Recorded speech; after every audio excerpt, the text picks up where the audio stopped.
It's a very relevant topic. And especially also in our time and age now with COVID, where people are more in their homes and tensions are rising. There's a rise in domestic violence. We have seen a rise in oppression around the world. Military spending is at an all-time high, as the Global Peace Index indicates. So yeah, I have a lot of concerns around this as well. And so this program is also for me about hope and things that we can do to turn these trends around. I love that we're looking at kind of all levels of peace building, from the internal within me to, all the way up to, group, community, society level. I think it's really needed if we're going to create a more peaceful, harmonious world. It takes all of those levels, I think, to work at, to be able to make this happen. And it certainly has for me. So I'm really excited to learn with you, Jeannine, and with all the participants and all the experience I'm guessing they're going to bring, and then to share, hopefully, to, in ways that'll impact their work, since it's so important in the world.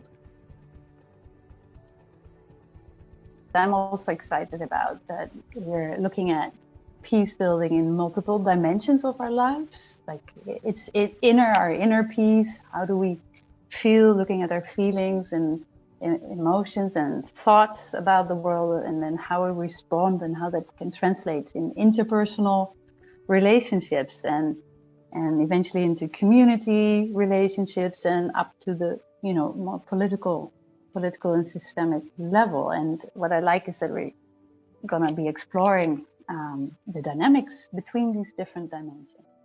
I also like that it's a peace studies program. So the topic is infrastructure for peace, and this topic has been discussed quite intensely, both by the United Nations and different governments and NGOs and organizations around the world, to really, from the perspective of wanting to increase the resilience of societies and nations to violence. Yeah? So how can we sort of increase the immune system of our world so that it can better ward off and prevent violence from happening and the destruction that comes in its wake.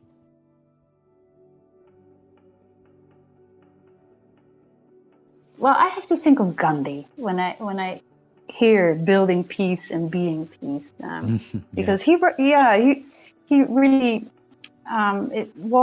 tried to walk the talk, and he wrote, we would mirror the world. We mirror the world. If we can change ourselves, the tendencies in the world would also change.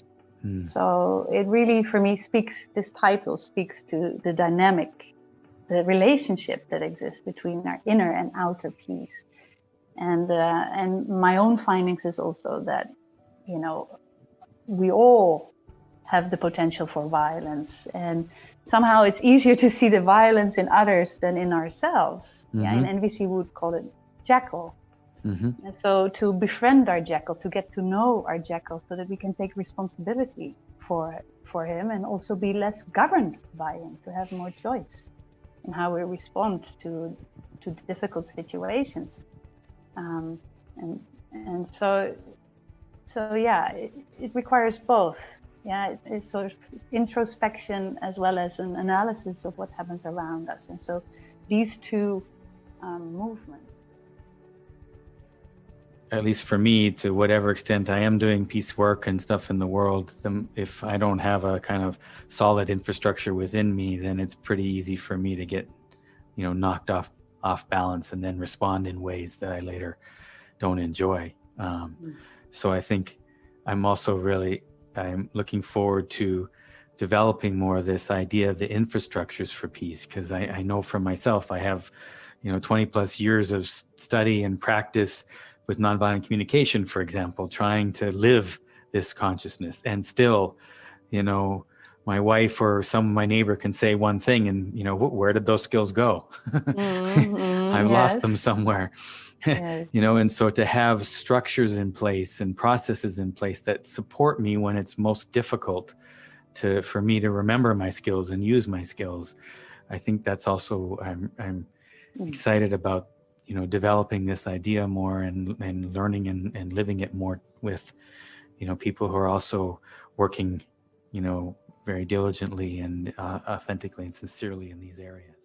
Yeah, it's not easy to to uphold the ideal of peace, is it sometimes, especially not in the morning before a cup of coffee or if you snap at your family members. Yeah, Right. it quickly flies out of the window sometimes. Yeah.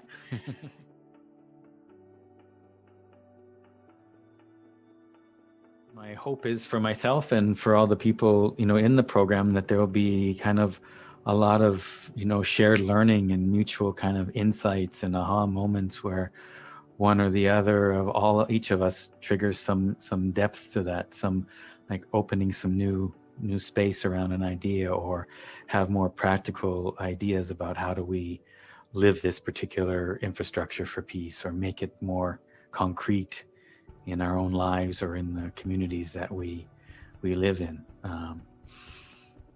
So I think that's one. And then I think also I'm hoping kind of a lot of mutual support around that, and inspiration, and because it's, at least for me, and I think a lot of people I've worked with, it's challenging work to work in social change and peace building work, and it demands a lot of us. And so to have colleagues who are traveling along the same road to commiserate with, to celebrate with, to mourn with, I'm excited, and I hope that that's something that'll come out of this program for each of us.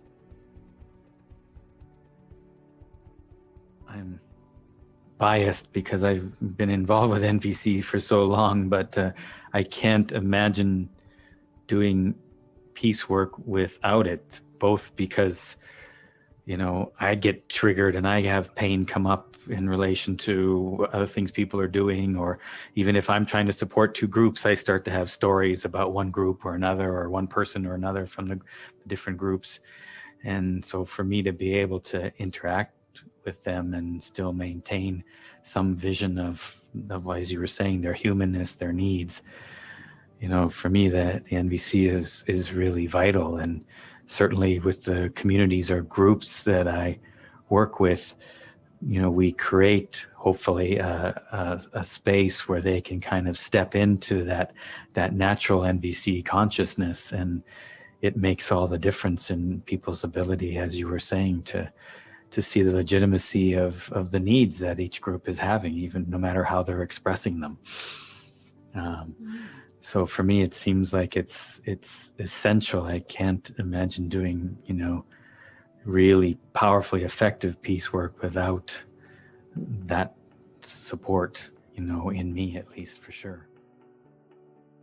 And in mediation or in dialogue process, of course, this is also always the question of how can we reach this aha moment, between two warring parties, two conflict parties, like that moment where they see the legitimacy of each other's position, basically, and really the human behind the demands that they are making, or the fight that they're waging. And so the human face, the human needs, the desires, the longings, the pain, and so that when you achieve this moment in a mediation process, that usually means that you have shifted to a new quality in the process, to a new quality of relationship, and the negotiations and discussions, they proceed in an entirely different way than before that moment was reached.